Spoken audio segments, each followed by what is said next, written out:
नमस्कार। बहुत स्वागत करती हूँ आपका अपने YouTube चैनल जीवन जागृति में। पिछले वीडियो में मैंने बात की थी अपनी सांसों की कीमत को कैसे पहचानें। सांसें हैं तो हम जीवित हैं, इसके विषय पे तो बताने की आवश्यकता नहीं है, क्योंकि सांसों की कीमत आप बखूबी जानते होंगे। सांसें यदि रुक गई तो आपका जीवन भी समाप्त हो जाएगा, आप मृत हो जाएंगे।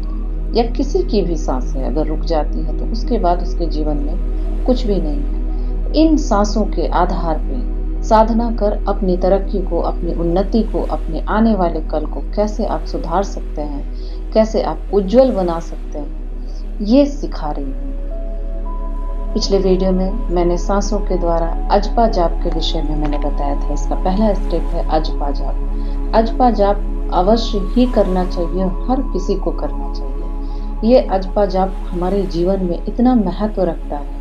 ये न केवल हमें उज्जवल अपने भविष्य को करने के लिए सहायक होता है, बल्कि हमारे शरीर को स्वस्थ रखने में, हमारे मानसिक स्वास्थ्य को स्वस्थ रखने में और न जाने कितने साधनाओं को पूर्णता देने में उपयुक्त सिद्ध होता है। ये बहुत महत्वपूर्ण है हर किसी के लिए। मनुष्य को ईश्वर ने समान रूप से बनाया है, समान रूप से उनके अंदर एनर्जी दिया, और कुछ एनर्जी जो बाहरी ग्रहों के द्वारा दी जाती है वो भी समान रूप से दिया। उसमें प्रकृति कभी भेद नहीं करती है। ये पहले भी मैंने बताया है और अभी भी मैं आपको बता रही हूँ। प्रकृति आपको देने में कभी भेद नहीं करती है। बस आपका अपना लेने का बस अपनी पात्रता बनी रहनी चाहिए, अपनी पात्रता को बनाए रखना चाहिए। अपने श्वासों को कैसे आप साधित करके अपने साधना को पूर्णता दे सकते हैं, अपने जीवन के हर क्रियाकलाप को करते हुए अपने श्वासों के द्वारा आप साधना चलते फिरते कर सकते हैं। अजपा जाप इसमें सबसे महत्वपूर्ण है। अजपा जाप से बहुत लोगों का कल्याण हुआ है, आत्मा का शोधन हुआ है, आपका अगला जन्म पवित्रता की ओर गया है, आपकी आत्मा की पवित्रता को भी उज्जवल बनाया गया है, या आत्मा की पवित्रता को बहुत ही बारीकियत से शुद्धता दी गई है। ईश्वर के जो बहुत करीब होते हैं उन्हें ही ये चीजें मिल पाती हैं, या उन्हें ही ऐसे संतों से मुलाकात होती है जो इसके गहन विषय वस्तु को समझाए, इनकी गहराइयों को समझाए और चलते फिरते अपने जीवन के हर मूल्यों को चुकाते हुए, हर अपने जीवन में क्रियाकलाप करते हुए, अपने उत्तरदायित्वों को निभाते हुए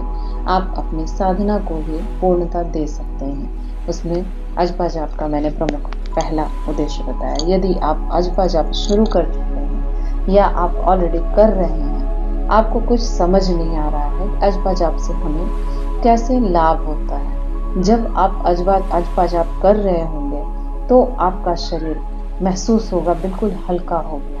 एक आपकी मानसिक अवस्था ऐसी बनेगी, आपको लगेगा आपका शरीर हल्का हो गया और आप धरती से ऊपर उठकर जैसे तैर रहे हैं, ऐसा महसूस होना शुरू हो जाएगा।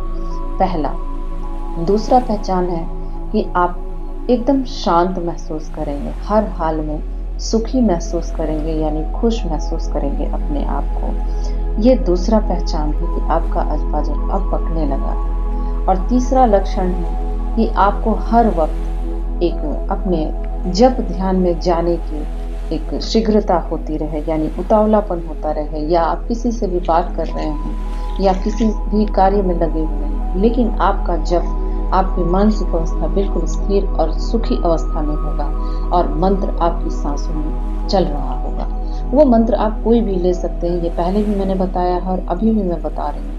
आपको कुछ भी समझ नहीं आता है तो आप नमः शिवाय कर सकते हैं, ओम का उच्चारण कर सकते हैं, वो भी आपको उतनी ही सफलता देगी जितना कि अन्य दूसरे मंत्र देंगे आपको। बस जरूरत है तो आपको अपने आप को एकाग्र करने की। वो एकाग्रता यदि आप बनाने में सफल हो गए, आप यकीन मानिए जिंदगी में आपने बहुत कुछ प्राप्त कर लिया है। आप यदि मुक्ति चाहते हो तो आपको मुक्ति भी प्राप्त होगी। ऐसे व्यक्ति जो अपने आप को साधना में, ईश्वर में लीन करते हैं और चाहते हैं कि उन्हें मुक्ति मिल जाए, जब वो उनका शरीर छूटता है, ईश्वर स्वयं उनसे पूछते हैं आपको अगला जन्म चाहिए या मुक्ति चाहिए, वो आप पर आधारित होता है कि आप किसे चयन करते हैं और आपके पास कितना उस समय ज्ञान होता है कि आप ये निश्चित कर सकें कि आपको ईश्वर में विलीन होना है या अगला जन्म लेना है। यदि अगला जन्म आप निर्धारित करके आप कहते हैं कि हाँ मुझे अगला जन्म चाहिए, तो ईश्वर आपसे ये भी पूछते हैं कि आपको कैसा घर चाहिए, यानी कैसा गर्भ चाहिए, कैसे माता पिता चाहिए, कैसा परिवेश चाहिए, वो आपके ऊपर होता है। यानी आप अपना इतना महत्व बना चुके होते हैं ईश्वर की नज़र में कि ईश्वर आपसे स्वयं पूछते हैं आपको क्या चाहिए। आपकी मर्जी से आपको जन्म भी मिलता है और आपकी मर्जी से ईश्वर का सानिध्य भी मिलता है। सोचिए आप ये कितने महत्वपूर्ण हैं और कितना महत्वपूर्ण है ये मनुष्य शरीर, ये मनुष्य तन। ये सिर्फ आप सुनने मात्र को ही इसे ना समझें, इसे बल्कि आजमा करके देखें कि आपका शरीर कितना महत्व रखता है आपके लिए।